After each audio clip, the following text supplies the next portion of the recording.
El sistema axonométrico oblicuo, en plan práctico, se caracteriza porque tiene tres ejes, dos forman 90 grados y el otro puede formar el ángulo que sea. Si los dos ejes que forman 90 grados son el X y el Z, se llama caballera. En cambio, este otro caso, los dos ejes que forman 90 grados son el X y el Y. Y en cambio, este otro formará un ángulo cualquiera, el Z con el X y el Y. Bueno, ¿esto en qué se va a traducir? En el eje Z y en el X no va a haber ningún coeficiente de reducción. En cambio, sí va a haber siempre coeficiente de reducción en el eje Y. Por ejemplo, un cuadrado, aquí se vería perfectamente el cuadrado, además en verdadera magnitud, porque no se deforma, no hay coeficiente, y se vería perfectamente. En cambio, si aquí dibujamos un cuadrado, hay dos cosas. Primero, si aquí, por ejemplo, ponemos 5, aquí tendríamos que poner 5 con reducción. Luego ya este lado sería más corto. Y encima, como aquí no forma 90 grados, lo que se nos hubiera formado en vez de un cuadrado sería un paralelogramo. Bueno, entonces, solo se quedan bien dibujadas las cosas sin deformar, como si quedamos en el alzado, en X y Z. En la perspectiva militar, ¿dónde se quedan las cosas bien dibujadas? En la planta, que son los que forman 90 grados y que no hay coeficiente de reducción. En cambio, hay coeficiente de reducción en el eje Z. Entonces, mirad cómo quedaría, por ejemplo, si quisiéramos dibujar un cubo. Si dibujáramos un cubo, dibujaríamos el cuadrado perfectamente en el eje Z y X, y en cambio en el eje Y ya veis que vosotros naturalmente, probablemente este ladito siempre ya lo dibujabais intuitivamente más corto que este otro, porque da la sensación de profundidad.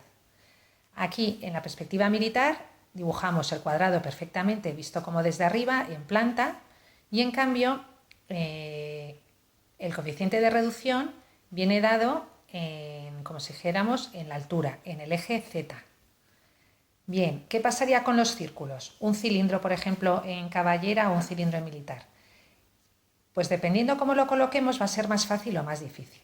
Si dibujamos que el cilindro, la parte circular, esté como en alzado, tendremos este caso, que no se te ha deformado el círculo y lo vemos bien y con facilidad lo dibujaríamos. Pero ¿qué pasa si tenemos que dibujar el círculo en planta? Que como aquí el cuadrado se ha transformado en un paralelogramo, el círculo será una elipse y en este caso no podemos sustituirlo por un trazado del óvalo. En militar, si el cuadrado está en planta, que es un cuadrado perfectamente con 90 grados, aquí podemos dibujar un círculo y entonces si tuviéramos que dibujar un cilindro en militar, siempre escogeríamos dibujar la parte circular en el eje X y en el eje Y. Esta perspectiva militar se parece un poco a la isométrica, pero tiene la ventaja que el círculo lo puedes dibujar sin tenerlo que transformar en elipse o en un óvalo. Por eso, aunque no es tan bonito como la isométrica, muchas veces se sustituye la militar por la isométrica. Bueno, esto un poco a nivel de perspectivas, lo que nos puede interesar para ver la diferencia entre caballera y militar. Vamos a ver cómo se representaría el punto en perspectiva caballera. Bueno, tenemos el eje Z y el eje X que forman 90 grados y el eje Y en el que hay reducción, que puede ser este ángulo cualquiera. Muchas veces es 135, porque es cómodo tener aquí 45, o puede ser también 120, puede ser cualquier ángulo. La cuestión es que, como no estamos utilizando coordenadas, la reducción en este eje no nos va a influir para nada. Si nos dan el punto definido por dos de sus proyecciones, que es suficiente, ¿cómo completaríamos el resto de las proyecciones? Bueno, pues como hemos hecho en isométrico. Si esta proyección, la directa y la indirecta, están unidas con una línea paralela a Z, pues A y A sub 2, ¿cómo van a estar unidas? Por una línea paralela a Y. Entonces tenemos que hacer una paralela a Y, tanto por arriba como por abajo, donde corta X, subimos y aquí tenemos A sub 2. Para hallar A sub 3 tenemos que hacer paralela a X, que es la dirección perpendicular a este plano. Entonces hacemos una línea paralela a X por arriba y por abajo. Y donde me corte al eje Y, subo y ya tengo A sub 3. ¿Veis que es muy parecido a isométrico? Vamos a hacer otro punto. Por ejemplo, este. Nos dan el B y aquí B sub 2. ¿Cómo podemos? Esto, por supuesto, está unido por la dirección Y. ¿Cómo podemos hallar el resto de las proyecciones? Bueno, si queremos hallar la proyección 1, siempre tenemos que hacer paralelo a Z. Entonces hacemos paralela por aquí, ¿hasta dónde? Hasta donde me corta aquí, completo el paralelogramo, veis que esto es un paralelogramo, y aquí tendré B sub 1. Muy bien, ¿cómo puedo tener B sub 3? B sub 3, que es en el plano Z o Y, ¿qué dirección me va a dar siempre la B sub 3? Tengo que hacer perpendicular a ese plano, que es la dirección X. Pues desde el punto B, que es la proyección directa, tengo que hacer paralela a X, también desde B sub 1 paralela a X, y donde me corte ya tendré B sub 3. Vemos siempre que el punto está unido con sus otras tres proyecciones con unas líneas que son paralelas a los ejes del triedro. Vale, otro punto. Este punto, veis que está como por detrás de este plano, para la izquierda. Vamos a hacer un punto que esté, suponiendo que este es el otro plano, vamos a hacer que esté como por detrás. Vamos a ver si lo pintamos en otro color, marrón. Bien, pues no sé, un punto que te den aquí las proyecciones, por ejemplo el punto C, y aquí que sea C sub 3, porque si están con esta dirección tiene que ser C y C sub 3. ¿Cómo podemos completar las proyecciones? Bueno, a lo mejor tenemos que alargar el eje Y, ¿no? Bien, pues yo lo que haría, si quiero empezar hallando C sub 1, haría paralela a Z, y donde de C sub 3 corta al eje Y, hago la paralela al eje X y ya tengo aquí C sub 1. Y ahora C sub 2, cuidado. Tengo que hacer paralela por aquí y paralela por aquí. Pero este no es el C sub 2. C y C sub 2 tienen que siempre estar unidos. Entonces hay que hacer aquí paralela y este será C sub 2. Ya tenemos los tres puntos. Vamos a ver otros puntos. Por ejemplo, un punto que te dan B igual a B sub 2. Pues entonces ya os podéis imaginar que este punto pertenece al plano X o Z. ¿Cómo podemos seguir el resto de las proyecciones? Pues este punto, si está en este plano, B sub 1 justo coincidirá en X y B sub 3 coincidirá en Z, porque es un punto del plano Z o X. Vamos a ver, este punto que te dan C y C sub 1. ¿Qué os imagináis? Pues que pertenece a este plano, ¿no? Vale, ¿cómo podemos seguir haciendo las proyecciones? Pues si pertenece a este plano, C igual a ¿quién? A C sub 3. Y para hacer C sub 2 en dirección paralela a Y, aquí me queda C sub 2. Muy bien. Vamos a ver, este punto que te dan aquí, suponemos D, y D sub 3 te lo dan en el eje Y. ¿Cómo podemos continuar las proyecciones? Pues es un plano, un punto que pertenece a este plano. Bueno, pues si aquí queremos hallar D sub 2, hacemos paralela a Y, y aquí estaría D sub 2. Bueno, y lo que antes tendríamos que haber hecho, si aquí D está en este plano, ¿dónde está D sub 1? Coincide, ¿verdad?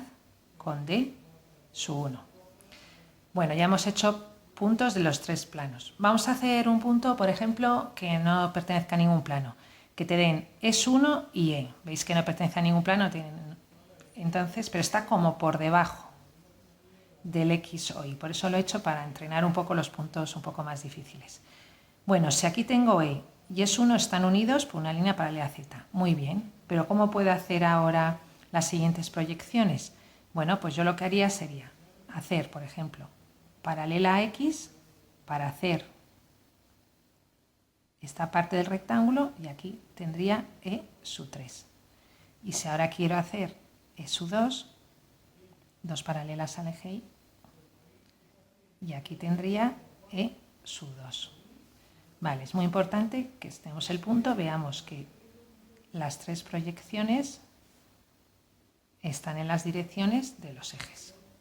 Muy bien, pues esto sería la representación del punto en sistema axonométrico oblicuo, en concreto en caballera.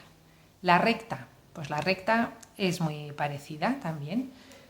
La recta tiene su proyección directa, que es R, y las proyecciones indirectas, que es R2, R3 y R1. Esto, por ejemplo, es una recta oblicua. Pues veis que también tendrá una traza H con el plano X o Y, una traza W con el Z o Y, y luego, aquí lo vemos, sería un poco por abajo, pasa hasta que interseca con el plano X o Z y tendríamos V. Es igual exactamente que en isométrico. Todas las trazas tienen como cualquier punto, tiene sus otras tres proyecciones, aparte de la directa. La traza H es un punto del plano X o Y, por eso H coincide con H1.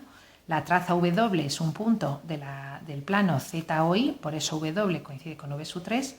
Y la traza V es un punto del plano X o Z, en este caso está por debajo, V coincide con V2. ¿Qué tipos de rectas hay? Pues hay paralelas a los planos. Por ejemplo, esta recta es paralela al plano Z o X. Veis que entonces R3 ha salido paralela a Z, R1 paralela a X y R con cualquier inclinación. Lo que sí sale es que R y R2 salen paralelas. Si en cambio la recta fuera paralela al plano Z o Y, me va a salir que R2 es paralelo a Z, que R1 es paralelo a Y y ya R3 tendría cualquier inclinación. Y ya la paralela al plano X o Y os la dejo para vosotros. También podemos dibujar rectas paralelas a los ejes. Por ejemplo, la recta paralela al eje Y tendrá R3 y R1 paralela a Y, igual que es la proyección directa R. ¿Y qué trazas tendrá? Bueno, como esta recta es perpendicular al plano Z o X, se proyecta perpendicularmente. La proyección R2 es solo un punto que coincide con la traza V y V2. No tiene ni traza H porque es paralela a este plano y por ser paralela a Y también es paralela a este plano, ni tendrá traza V. Una recta que sea paralela al eje Z. Por ser paralela a estos dos planos, no tiene traza ni V ni W. ¿Y cómo son sus proyecciones R2 y R3? Paralelas a Z, y en cambio solo tiene proyección horizontal 1 que coincide con la traza horizontal. Bueno, y ya la traza paralela al eje X la hacéis vosotros. El plano, ¿cómo se representa el plano? Pues el plano se representa por tres trazas, que son la intersección del plano con los planos del sistema.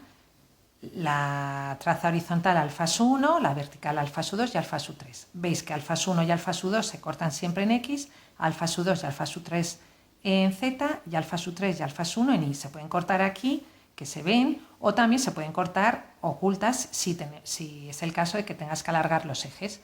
Pues tenemos aquí distintos tipos de planos oblicuos.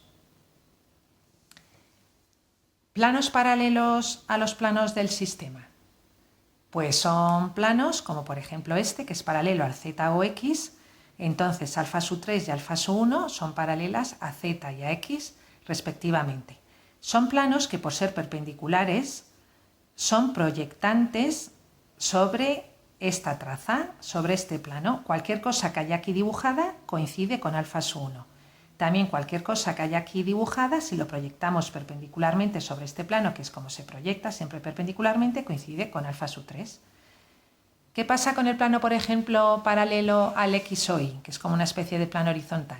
Que también alfa-2 es paralelo a X, alfa-3 es paralelo a Y, pero también es un plano proyectante tanto en esta dirección, porque es perpendicular al plano del fondo, como también es perpendicular al plano Z o Y. O sea que proyecta perpendicularmente y proyecta perpendicularmente. Cualquier cosa que pertenezca aquí se proyecta sobre una recta, pero no se proyectaría, o sea que hay un triángulo, aquí se proyecta con la forma que tiene, pero no sobre una recta. O sea, no confundáis que porque sea proyectante hacia un plano no lo es a lo mejor hacia otros. Y este plano, el paralelo a Z o Y, os queda a vosotros. También hay planos paralelos a los ejes. Por ejemplo, el paralelo a Z, Aquí vemos con sus tres trazas, alfa su 2 y alfa su 3 paralelas a z, el plano paralelo al eje X y el plano paralelo al eje Y. Vamos a ver lo que es proyectante. Si tú tienes aquí cualquier cosa, se proyecta, tenemos un segmento, se proyecta en una sola línea.